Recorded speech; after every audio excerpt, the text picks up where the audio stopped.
اور اس کے اندر لوگوں کے نام ہیں اور اقوال ہیں۔ امام سیوطی کی جو کتاب ہے، آپ نے 2 رسالے لکھے، الفارق بین المصنف والسارق اور البارق۔ امام سیوطی کی ذرا عبارت تھوڑی سی آپ ملاحظہ کریں۔ آپ کہتے ہیں ان اللہ یأمرکم ان تؤدوا الامانات الی اہلھا، یہ ان کی رسالے کی ابتدا ہے۔ امام سیوطی لکھتے ہیں هل اتاک حدیث الطارق، کیا رات کو دروازہ کھٹکھٹانے والے کی بات اب تک پہنچی؟ وما ادراک ما الطارق، اور تمہیں پتہ ہے کہ وہ دروازہ کھٹکھٹانے یعنی وہ کھڑکھڑانے والی آواز وہ کیا ہے؟ الخائن، خیانت کرنے والا، السارق، چور، والمائن، المارق، ناشکری کرنے والا، اور ذخیرہ اندوز، الذی توسل الینا باولاد الحنفاء، جو بہت اچھے لوگوں کے واسطے سے ہم تک پہنچا، اور وتوسل الینا بابناء الخلفاء، اور خلیفوں کے بچوں کے ذریعے ہم تک اس نے رسائی حاصل کی۔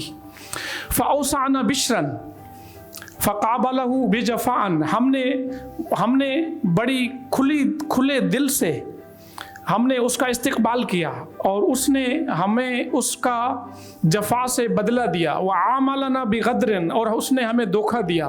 اذ عاملناہ بوفاء، ہم نے تو اس کے ساتھ اچھا معاملہ کیا تھا، وفاداری کی تھی۔ وتطفل علینا فی المواعظ، اور ہمارے دسترخوانوں پر آیا وہ، یعنی ہم نے اصل میں علمی دسترخوان کی بات کر رہے ہیں۔ فانعمنا لہ بشیء مما لدینا من الفوائد، اور جو کچھ ہمارے پاس تھا ہم نے اس کو سب کچھ دیا۔ وَأَذِنَّا لِطَلَبَاتِنَا أَن يَسْمَحُوا لَهُ بِعِيَارَةِ مُصَنَّفَاتِنَا الدُّرَرَ الْفَرَائِض، کہ ہم نے اپنے طلبہ کو اجازت دی کہ جو کچھ ہے اس کو دیں، یعنی وہ کتابیں اس نے مانگی، اور امام سیوطی نے لکھا ہے کہ وہ 4 کتابیں مانگی انہوں نے، اور وہ 4 کتابیں ہم نے ان کو دے دی، اور ہم نے اپنے طلبہ کو کہا کہ آپ ان کو دے دیں۔